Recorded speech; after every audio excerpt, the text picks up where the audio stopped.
जी madam.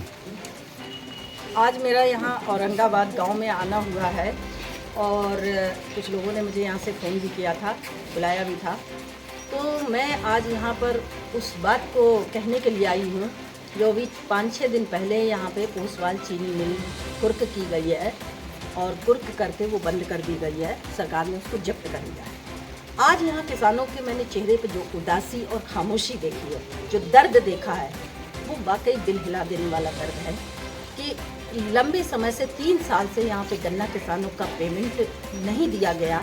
लगातार किसान अपनी बात कहते रहे, मांग करते रहे और उसके बाद भी ना तो सरकार के कान में जू रहेंगी, ना चीनी मिल के कान में जू रहेंगी और ना ही यहाँ के विधायक, सांसद, तमाम जनप्रतिनिधियों के कान में जू रहेंगी। मैं एक खबर पढ़ रही थी, जिस दिन ये चीनी मिल कुर्क हुई थी उसके अगले दिन मैंने एक खबर पढ़ी थी और उसमें सबका वर्जन था।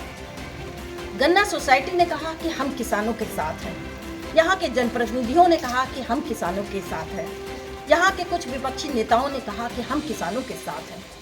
जब सब किसानों के साथ हैं और हमारा किसान को इतना भारी भरकम कर दिया है इन्होंने, सब किसानों के साथ है, उसके बाद भी 3 साल से यहाँ गन्ना किसानों का पेमेंट नहीं मिला।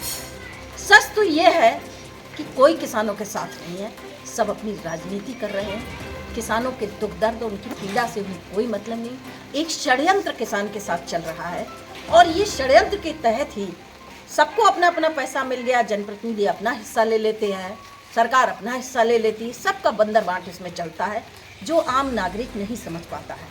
और चीनी मिल का अपना काम हो गया, कोई नुकसान में नहीं है, नुकसान में है वो किसान जो पूरे देश को रोटी खिलाता है। वो किसान आज बैठा है आस लगाए और उसकी आज उम्मीद खत्म हो चुकी है कि अब मेरा पैसा कौन देगा, क्या चीनी मिल देगी, यहाँ के जनप्रतिनिधि देंगे या यहाँ की गन्ना सोसाइटी देगी या सरकार देगी। उसके पास कोई जवाब नहीं है, उसके पास कोई हल नहीं है।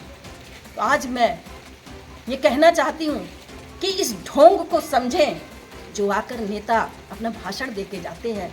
वोट मांगते समय यही बीजेपी सरकार के जनप्रतिनिधि आते हैं और बड़े बड़े वादे करते हैं कि हम किसानों का विकास करेंगे, हम सबका साथ, सबका विकास। आज जो स्थिति है ये इन्हीं की दी हुई स्थिति है। आपकी 6 इंजन की सरकार देश में चल रही है, प्रधान से लेकर प्रधानमंत्री तक बीजेपी सरकार का है और आज किसान इस तरह ठगा हुआ खड़ा है और ये ठगी चल रही है। इसलिए आज किसान को जागना होगा। मैं पूरी विधानसभा के लोगों से ये बात कहना चाहती हूँ, मेरी बात को ज़्यादा से ज़्यादा आप लोगों तक पहुँचाइए कि इस ठगी को रोकना है तो हमें जागना होगा। ये ठगी हमारे साथ खुद सरकार कर रही है और खुद सरकार के लोग करवा रहे हैं। हमारे किसान को संगठित नहीं होने दिया जाता, हमारे किसान को जागरूक नहीं होने दिया जाता है। यदि किसान सोचता है कि चलो हम अपनी मांग को रखने के लिए प्रशासन के पास जाएं, तो उसे गांव-गांव में इनके प्यादे बैठे हुए हैं जो आकर इन्हें गुमराह करके जाते हैं। धरने प्रदर्शन से क्या होगा, तुम्हारा पैसा मिल जाएगा, तुम्हारे अकेले का पैसा थोड़ी है, इस तरह की बातें करके उनके मनोबल को तोड़ देते हैं, उन्हें डरा देते हैं, उन्हें धमका देते हैं। उसका फ़ायदा सीधे सीधे चीनी मिल उठा रही है, प्रशासन उठा रहा है और सरकार उठा रही है। मैं आप लोगों से कहना चाहती हूँ, संगठित होइए, अपने अंदर का डर निकालिए। कब तक आप डर के साए में जिएंगे?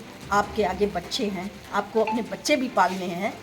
डर से काम नहीं चलता है। आप अपने हक की लड़ाई लड़ने के लिए आपको आगे आना पड़ेगा। मैं आपके साथ हूँ, मैं आपके हर हक की लड़ाई लड़ने के लिए कभी आप मुझे पीछे नहीं पाए। मैंने यही लड़ाई बरखेड़ा चीनी मिल के साथ लड़ी थी, वहाँ भी इसी तरह की राजनीति हुई, लोगों को रोका गया, फिर भी मेरे इरादे नहीं रोक पाए वो। और मैं वहाँ पर चीनी मिल के साथ मैंने लड़ाई लड़के 97 करोड़ रुपया मैंने किसानों का पिछले वर्ष का दिलवाया था और उसके बाद भी थोड़ा पेमेंट उन्होंने इस वर्ष का भी किया था। और आने वाले समय में मैं आपको बता दूं, ये भी चीनी मिल एक दिन बंद होगी और किसानों के साथ इसी तरह धोखाधड़ी होगी और किसानों का पैसा नहीं दिया जाएगा। तो आगे ये लड़ाई आपको लड़नी होगी, आपका पैसा उम्मीद रखनी चाहिए। अगर आप अपने हक की लड़ाई में आगे होंगे तो सरकार तो क्या, उससे बड़ी भी सरकार आपके सामने घुटने टेक देगी। और जनता में जो ताकत होती है वो सबसे बड़ी ताकत होती है। जनता जनार्दन से ऊपर कोई नहीं होता है। तो इस हक की लड़ाई के लिए आप लोग आगे निकलिए। सुनीता धन्यवाद आपके साथ है।